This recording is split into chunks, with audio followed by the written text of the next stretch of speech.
Welcome to this presentation of augmented reality. My name is Romain and I am absolutely passionate about this new topic, and let me show you why.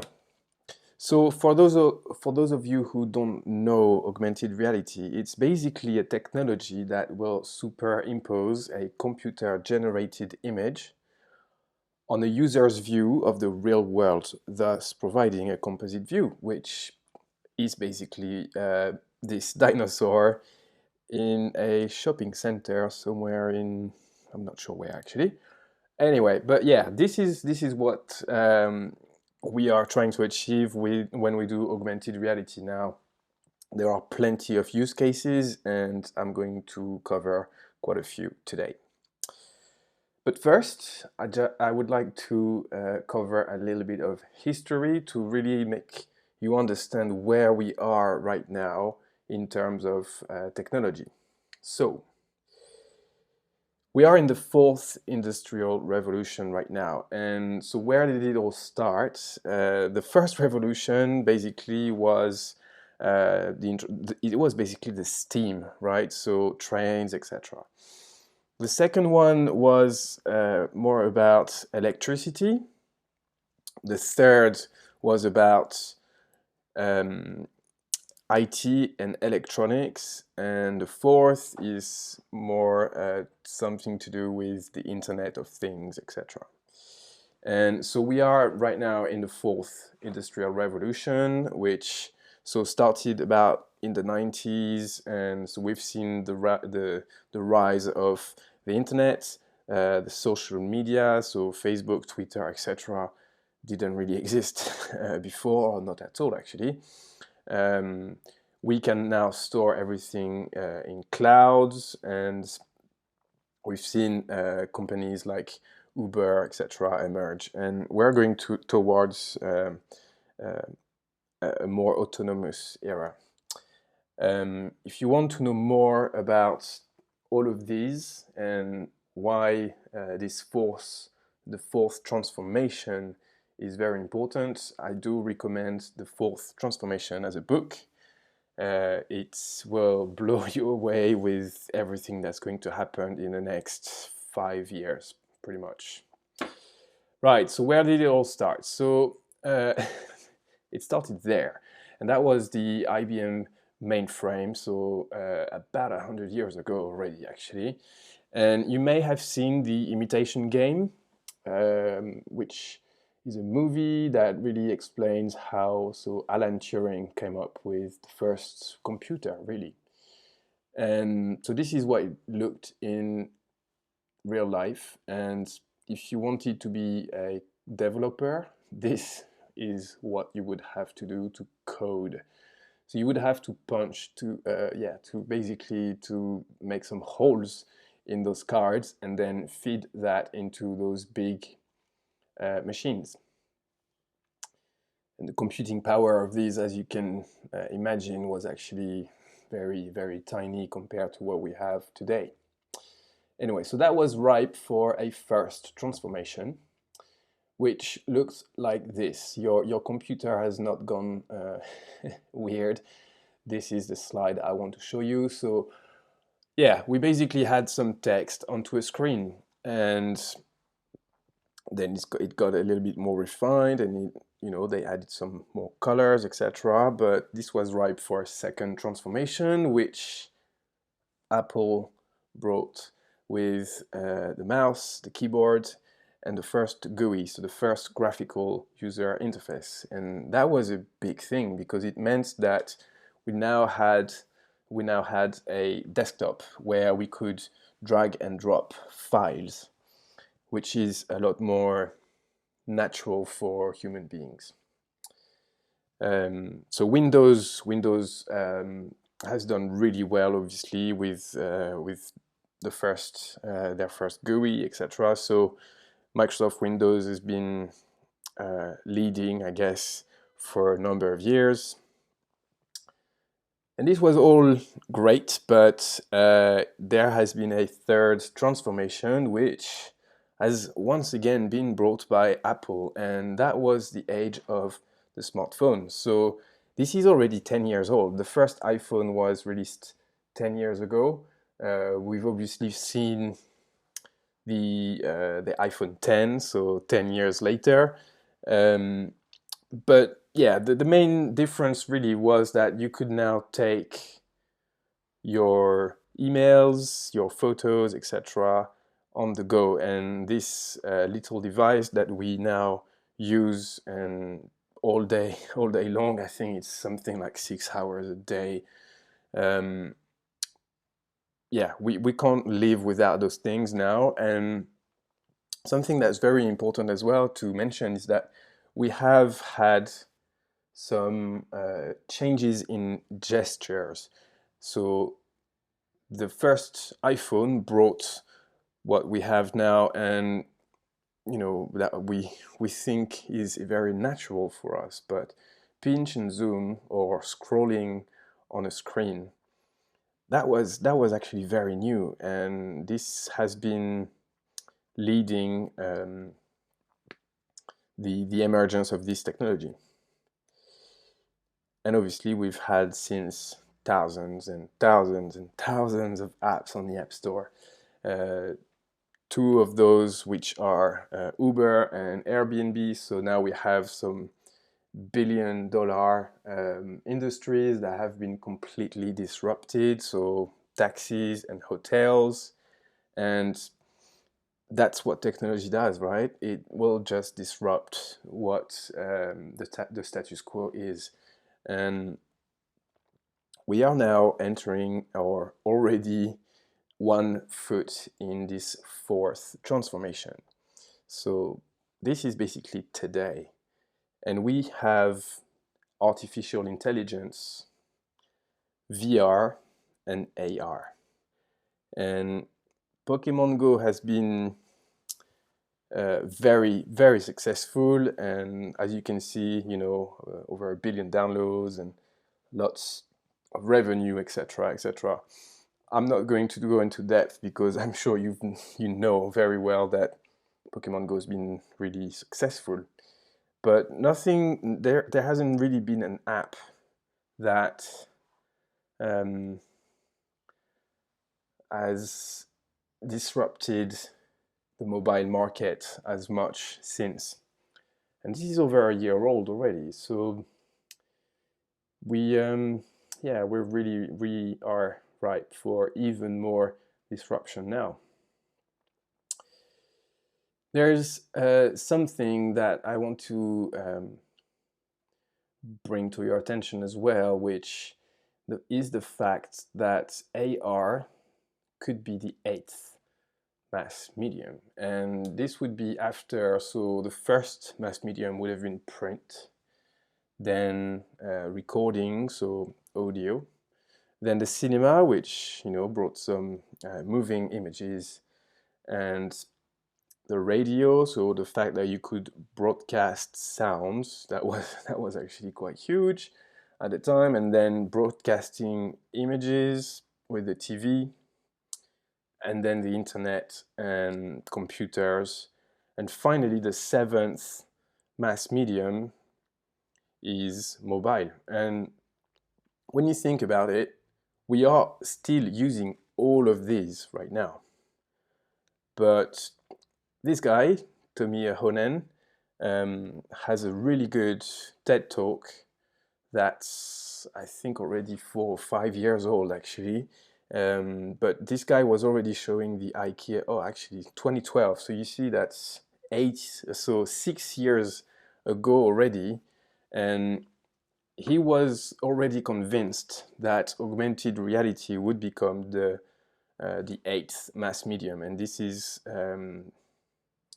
idea is definitely coming from him. So I do recommend that you check this TED Talk if you haven't. It's mind-blowing how this guy is kind of a visionary to me. Anyway, so Tim Cook is jumping on this trend as well, where it's more than a trend, I guess. But yeah, he does regard AR as a big idea, like the smartphone. So if we go back here, these are the big ideas, and AR is not just adding on top of some apps. It's not like just gimmicks, basically.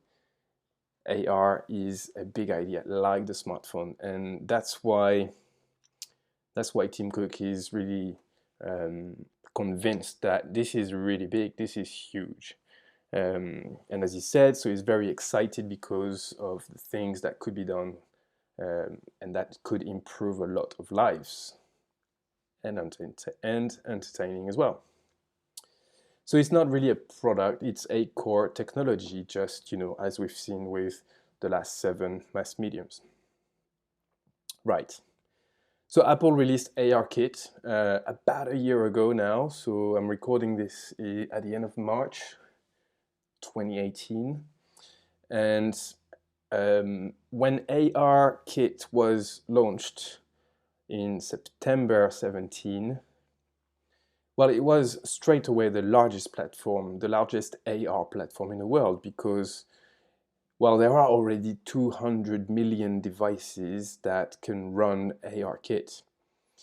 Those devices are, so obviously we've got the latest and greatest iPhone X with face recognition and true depth sensors. But there are way more than that. So you can now have ARKit from the iPhone SE, 6S, 7, 8, and 10.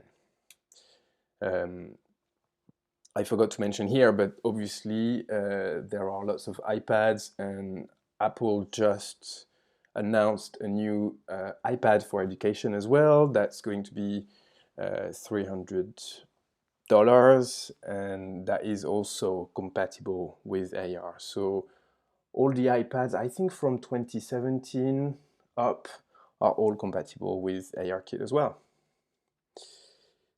Finally, we have also some companies that are emerging, like Magic Leap, for example. So if you haven't heard about these guys, where have you been? This is a startup that raised just under $2 billion without any products, without any customers.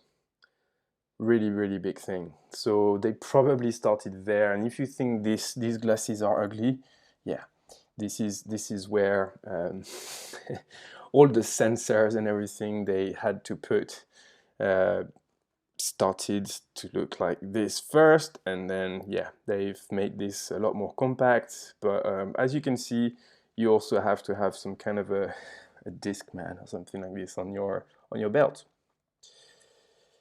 There has been some more AR glasses that have been introduced this year. So this was released in January, I think, January 2018 at CES.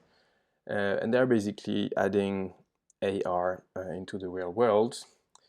What I'm really, so this is fake, but this is where I think we are going. Clearly, Apple is working on some, well, there are some patents actually that they have filed, so you can check this is public. They are working on some AR glasses.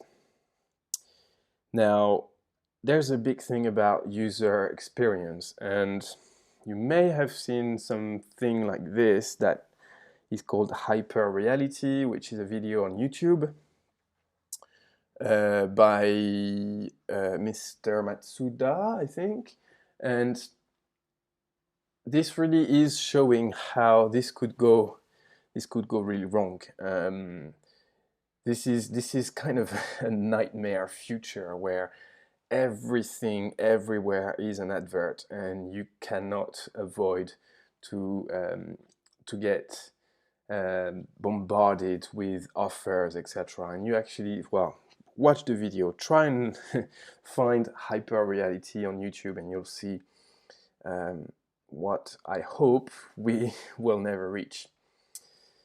Anyway, so there are lots of industries that can be disrupted and will be disrupted with AR. And I'd like to cover some of them. So First, there's construction. Clearly, this is going to be a huge help for them to basically just to show the models in 3D. It's, architecture, etc. If you can see um, a model of your house or flat on your coffee table in front of you, you will experience this at a much higher level than if you were watching a video or just looking at some pictures, for example.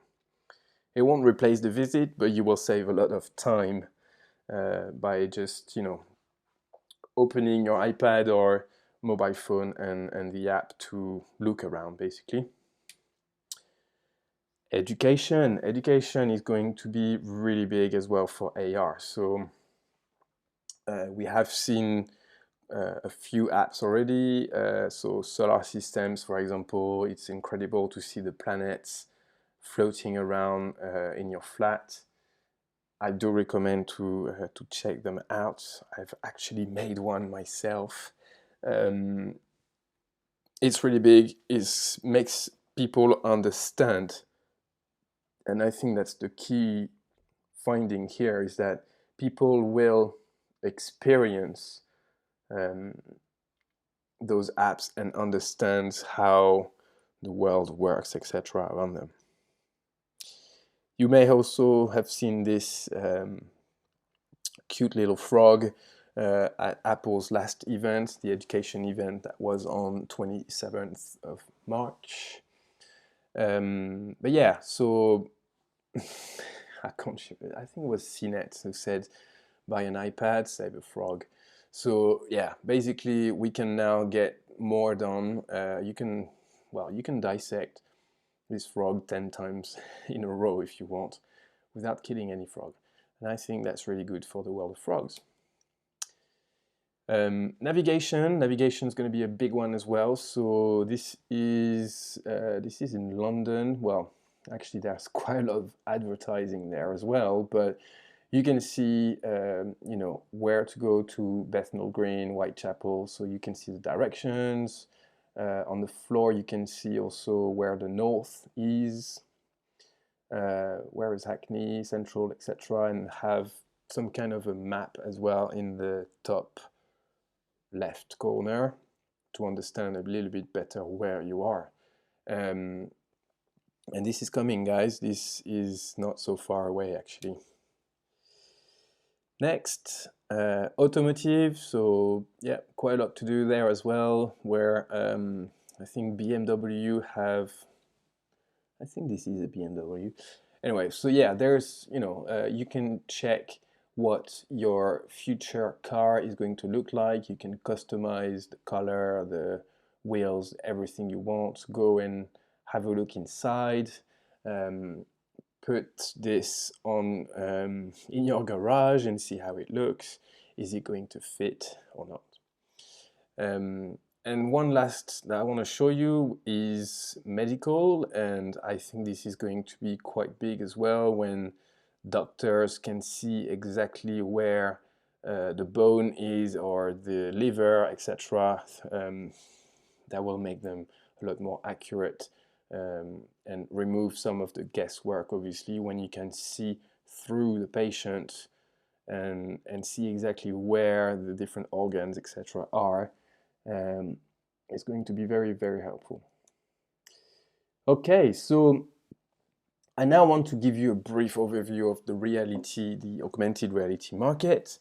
But first, I'd like to talk about this graph from Gartner. So every year they release the hype cycle. So basically, you have new emerging technologies that are enter the market. So if you look at the very first one, so you have Stardust, 4D printing, etc. So these are just emerging and they are clearly not ready yet. So you can see a little bit higher, you've got 5G as well. So I'm not sure how far off this is, but if you so the hype gets higher and higher and higher, and then you get to a peak, And from that peak, you you fall down completely, because this is like disillusionment, right? And people are like, okay, well,